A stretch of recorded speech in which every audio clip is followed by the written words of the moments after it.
할렐루야. 서로 축복하십니다. 오늘도 은혜 받고 행복하세요. 어제까지 우리 장로님들의 그 지도자 대회가 잘 끝났습니다. 어제 들어보니까 우리 군산도에서 우리 두 분의 행운권 추첨이 당첨이 됐는데 우리 교회 원로 장로님들만 우리 박예구 장로님하고 우리 정수철 장로님하고 두 분만 이렇게 행운권 당첨이 돼가지고 우리 박예구 장로님이 그래요. 목사님 내년에도 목사님 꼭 같이 가십시다. 이제 가서 이렇게 참 보면 그래요. 다 이렇게 딱 섰는데 참 묘해요. 우리 장로님들만 보이는 거예요. 참 묘하죠? 다른 분들은 누가 왔는지 안 왔는지 내가 어떻게 할 거예요? 우리 장로님들만 눈을 이렇게 보일 정도로 우리 잘 다녀오셨는데 우리 장로님들 잠깐 자리에서 한번 일어나시죠. 우리 박예구 장로님, 우영재 장로님, 우리 송태규 장로님, 우리 황 장로님, 최낙설 장로님, 애쓰고 수고하셨네요. 여러분 박수 한번 해주시고 내일부터 우리 유치부, 유년부 여름 성경학교가 시작이 됩니다. 수고하시는 선생님들 하나님이 도와주시기를 바라고 그분들이 흘리는 땀방울처럼 우리 자녀들이 믿음 안에서 말씀으로 잘 양육받는 성경학교가 되도록 하나님 축복하시게 되기를 간절히 주님의 이름으로 축복하고 여러분 함께 기도해 주시게 되기를 바랍니다. 우리가 이제 이스라엘의 역사를 쭉 이렇게 살펴보면서 우리 역대하 이게 이스라엘의 역사입니다. 이스라엘 역사인데 이제 하나가 되었던 나라가 솔로몬이 죽은 이후에 나라가 둘로 갈라지게 됐죠. 그래서 북쪽을 이스라엘이라고 하고 남쪽을 뭐라고 그랬죠? 유다라고 합니다. 근데 이제 왕조가 쭉 이렇게 진행이 되어져 가는데 남쪽의 유다 왕조는 20명입니다. 왕이 20명 이렇게 쭉 거쳐가게 되고요. 북쪽의 이스라엘은 왕이 19명입니다.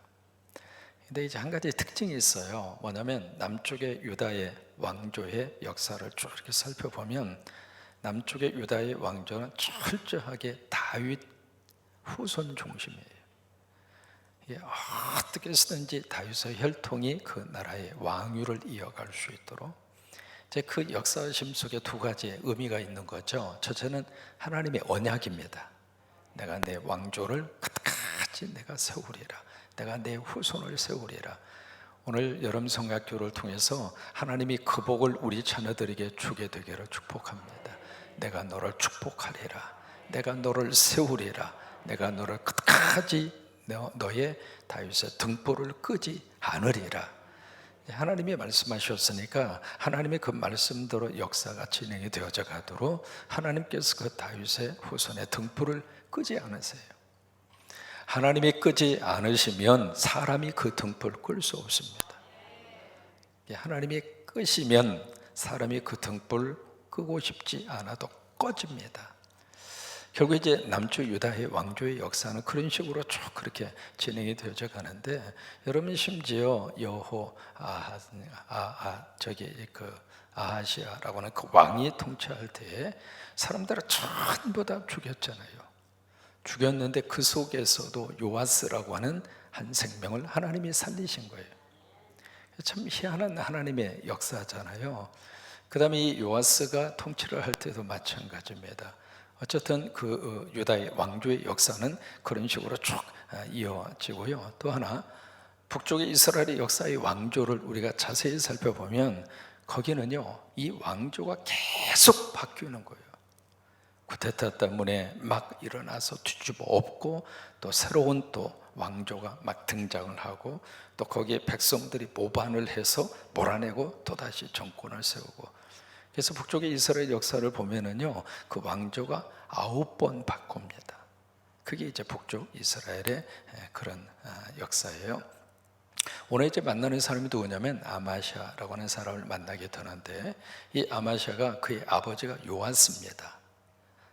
요아스라고는 자기 아버지가 통치를 할 때 마지막에 어떻게 죽었는가? 처음에는 참 통치를 잘했거든요. 근데 나중에 가서 요아스가 결국 인생의 후반부에 가서 하나님을 등집니다. 하나님을 떠난 거죠. 성경의 역사는 다른 것으로 보지 않습니다. 여호와 보시기에, 여호와 보시기에. 그러니까 사람이 봤을 때 그 사람이 성격이 좋고, 그 다음에 정치를 잘하고 여론이 좋고, 그거 하나님께서 관심이 없으세요. 하나님이 봤을 때 과연 이 왕이 제대로 통치를 하느냐, 이제 그 관점, 그 기준으로 이스라엘 역사를 평가를 하는데, 요아스가 그 전반부는 참 하나님 보시기에 정직히 선하게 잘 행했어요. 근데 그의 인생의 후반부에 있어서 완전히 하나님을 떠납니다. 결국 백성들에 의해서 자기 아버지가 비참하게 죽습니다. 그리고 나서 왕이 된 사람이 아마시아예요. 1절에 보시면 아마시아가 몇 살에 왕이 됐느냐면 25세 왕이 됩니다. 그리고 몇 년 동안 통치를 했느냐면 1절에 보시면 29년 동안. 짧은 세월이 아닙니다. 역사적으로 이렇게 살펴보면은요, 어떤 사람은 북쪽의 이스라엘의 왕 같은 경우에 딱 한 달 왕하고 끝난 사람도 있어요. 한 달짜리 왕. 그 사람이 누구냐면 살롬이라고 하는 사람이에요. 그 다음에 6개월짜리 왕도 있습니다. 누구냐면 스가랴라고 하는 왕입니다. 근데 이쪽에 남쪽 유다도 마찬가지예요. 3개월짜리 왕이 두 사람이나 있습니다. 여호아하스, 또 여호야긴. 이분들은 3개월밖에 왕의 자리에 있지를 못했거든요. 근데 여기 아마시아라고 하는 사람은 무려 29년 동안 남쪽의 유다의 왕으로서 통치를 합니다. 근데 중요한 게 2절이에요. 2절을 보시면 같이 한번 읽습니다. 아마시아가 여호와 보시기에. 이게 중요하다고요. 그래서 역대하를 쭉 읽으시다 보면은요, 여호와 보시기에라고 하는 이 반복된 이 구절이 19번 나옵니다. 하나님 보시기에 성광교회가 하나님의 눈에 쏙 들게 되기를 축복합니다. 하나님 보시기에 우리 장로님들이 하나님의 큰 복을 받을 만한 장로님들로 하나님이 복 주시게 되기를 축원합니다. 하나님 보시기에 우리 자녀들을 하나님이 쓰실 만한 거룩한 그릇으로 우리 자녀들을 축복하기를 주의 이름으로 축원합니다. 여호와 보시기에. 이게 가장 중요한 평가의 기준이에요. 근데 하나님 보실 때 아마시아는 어떻게 평가를 받는가? 두 가지로 평가를 받아요. 저처럼 정직하게 행하기는 했다. 이것으로 끝나면 얼마나 좋겠어요. 하나님 보시기에 아마시아가 참 선한 왕이다. 하나님 보시기에 아마시아는 참 정직하게 하나님의 마음에 쏙 드는 그런 통치를 했다. 그것으로 끝났으면 얼마나 좋겠어요. 근데 그 다음에 거기에 꼬리표가 나옵니다. 하였으나, 영어로 말하면 거기에 but이라고 하는 단어가 들어가거든요. 그러나. 참 이게 마음 아픈 거죠.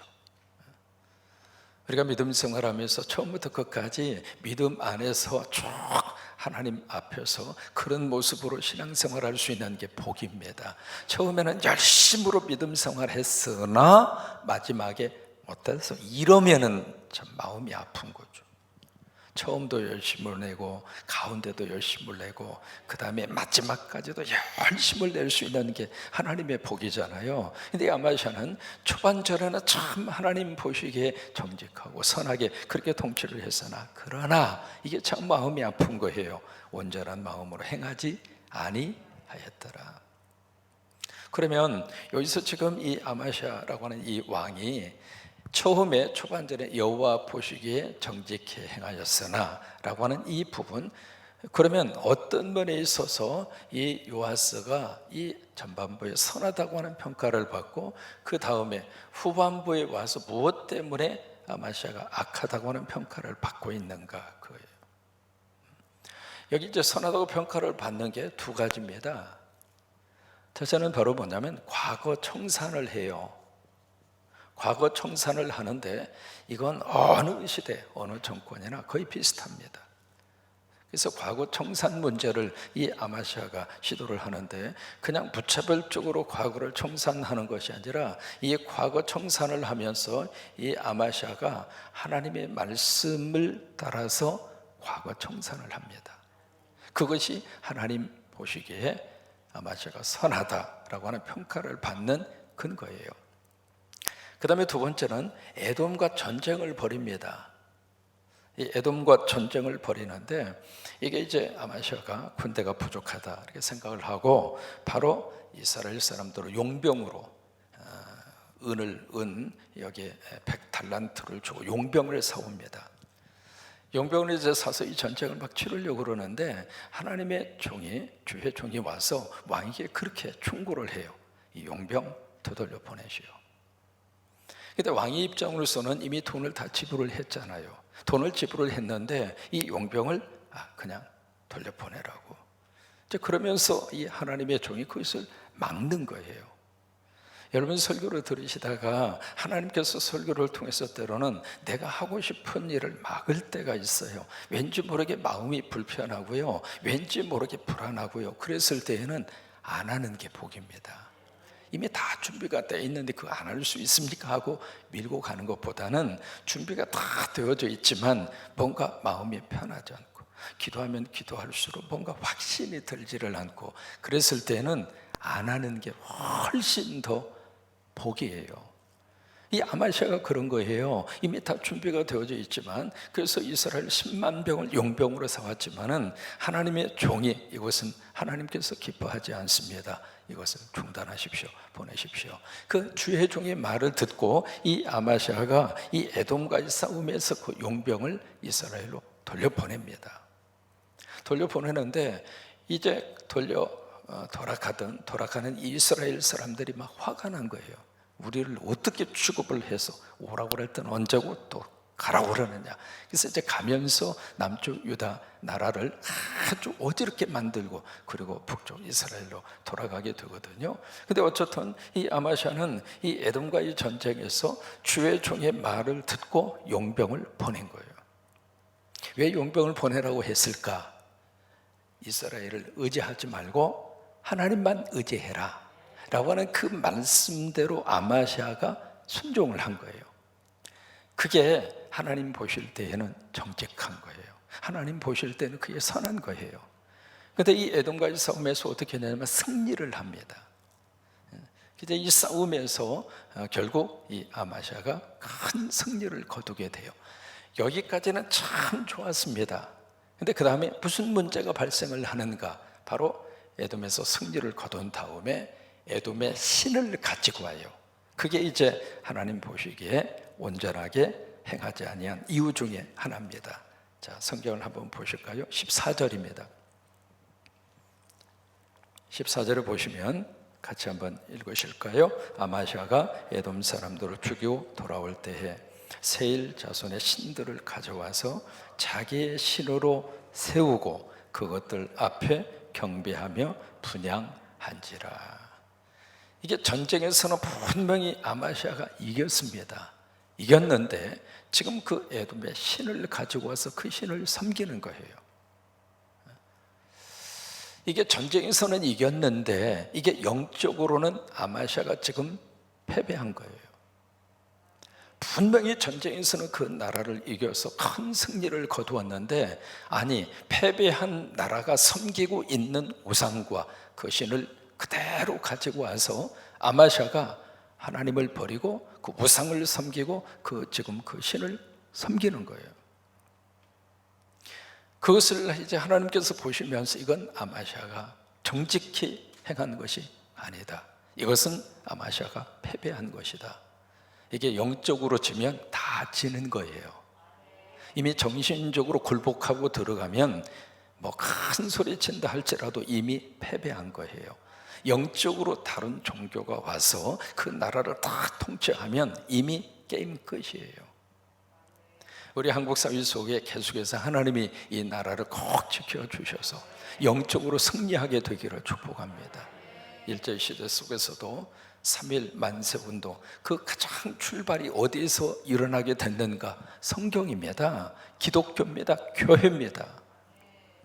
그러니까 영적으로 일어나게 된 거예요. 근데 이 아마시아는 이 군사적으로는 승리했을지 몰라도 종교적으로는 이미 지고 가는 거예요. 영국이 해가 지지 않는 나라가 돼서 인도를 삼킵니다. 그래서 인도를 오랫동안 영국이 통치를 하죠. 그래서 이제 군사적으로는 영국이 인도를 이겼어요. 이겼는데 이 영국 사람들이 인도에 딱 와서 보니까 뭐 이렇게 자꾸 호감이 가는 게 있었어요. 뭐냐면 힌두입니다. 힌두교. 이게 기독교를 쭉 이어져 왔던 영국 사람들의 입장으로서는 이 힌두교가 굉장히 새로운 종교예요. 그리고 힌두 철학이 영국 사람들이 굉장히 매력적으로 그렇게 보이기 시작합니다. 그래서 영국 사람들이 힌두교, 힌두 철학을, 힌두 사상을 그대로 가지고 영국으로 들어갑니다. 나중에 어떻게 됐을까? 영국이 기독교를 버리고 힌두교 사상으로 철저히 굴복을 당합니다. 그러니까 영국이 전쟁에서는 인도와의 싸움에서 이겼을지 몰라도 사실은 영적으로는 영국이 인도에게 패배한 거예요. 우리나라 속에 지금 동성연애 문제 때문에 굉장히 뜨겁습니다. 지금 한국의 대사로 오신 미국의 대사가 우리가 알고 있는 것처럼 동성연애를 하신 분입니다. 동성혼입니다. 남자와 남자가 지금 함께 살고 있는 분이거든요. 미국은 공식적으로 이 동성혼을 법적으로 이미 허용을 했고요. 법적으로 이미 합법적입니다. 이미 대법원에서 그렇게 판결을 했어요. 그래서 이번에 대사가 부임을 해오면서 부부가 온 것이 아니라 뭐라고 표현할까요? 부부는 부부인데 남자 부부로 온 거예요. 근데 이게 지금 우리 한국 사회 속에 어떤 영향을 지금 미치고 있는가? 이번에 서울시청 앞에서 퀴어 문화축제라고 하는 것을 했습니다. 여러분 언론 보도 통해서 보셨죠? 퀴어 문화축제. 이게 언론이 얼마나 편파적인지 모릅니다. 퀴어 문화축제, 동성연애 축제가 일어나기 전에 우리 기독교인들이 하나가 돼서 동성저기를 반대하는 평화, 거기서 시위를 했습니다. 굉장히 많은 분들이 오셨거든요.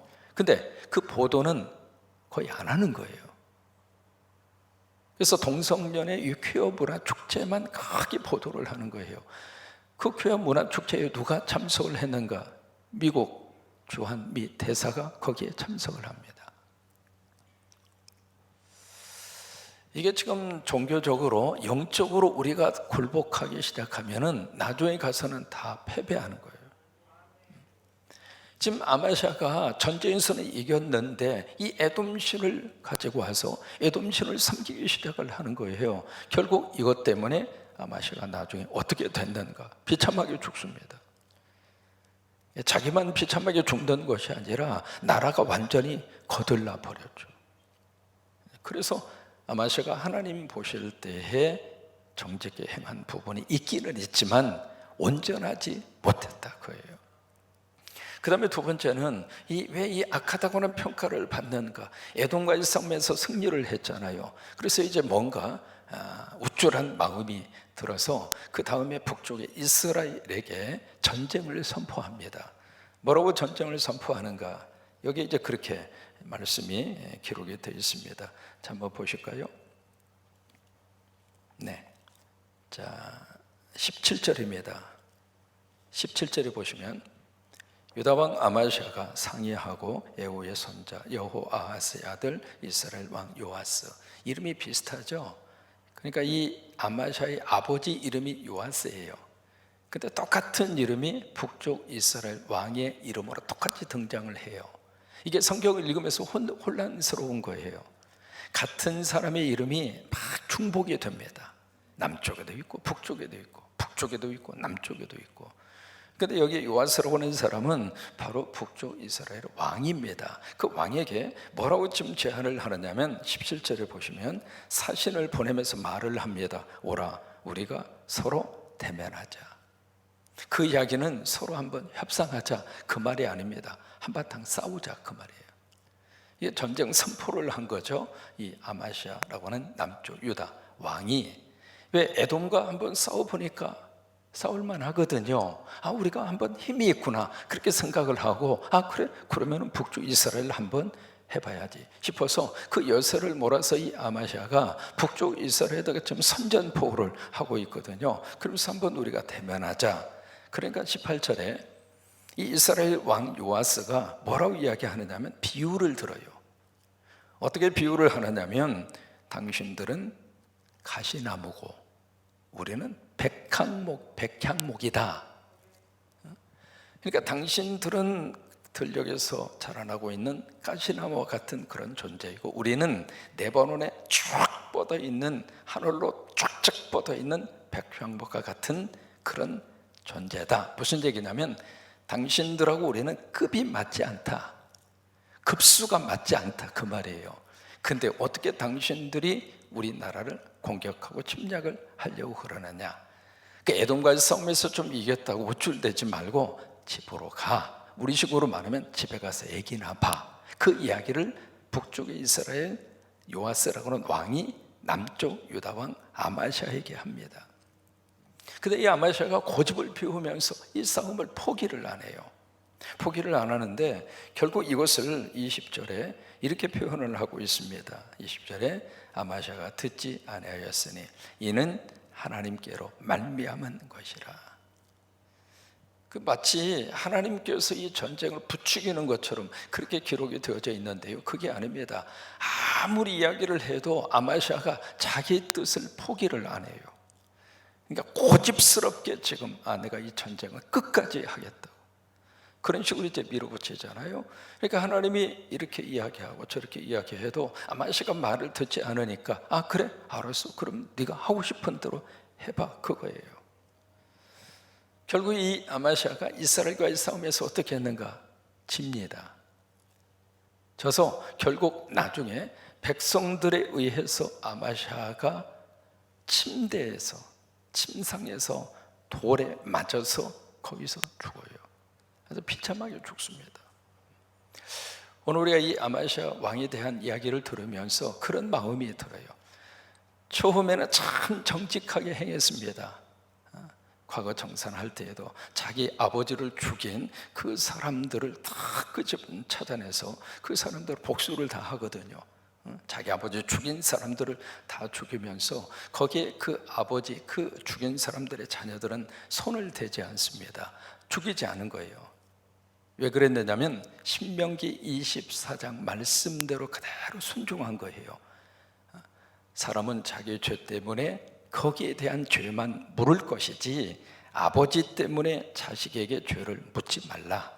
그게 신명기에 있는 말씀이거든요. 그러니까 복수를 하면서도 세상적인 방법으로 복수하지 않은 거예요. 그러니까 하나님의 말씀을 따라서 아마시아가 그렇게 그 일을 할 정도로 하나님의 말씀을 붙잡고, 또 하나 에돔과의 싸움에서도 주의 종이 말씀을 하니까 그 말씀대로 용병도 돌려보내고, 근데 나중에 가서는 자기의 고집대로 그렇게 하다가 결국 비참하게 아마시아가 세상을 떠납니다. 하나님의 말씀을 끝까지 붙잡고 사는 사람이 복입니다. 하나님의 말씀을 끝까지 붙잡고 믿음으로 살아가는 사람이 복이에요. 오늘도 하나님 보시기에 정직하고 하나님 보시기에 눈에 쏙 드는 그런 하나님의 종들의 삶으로 오늘 하루를 살 수 있게 되기를 주의 이름으로 축원합니다.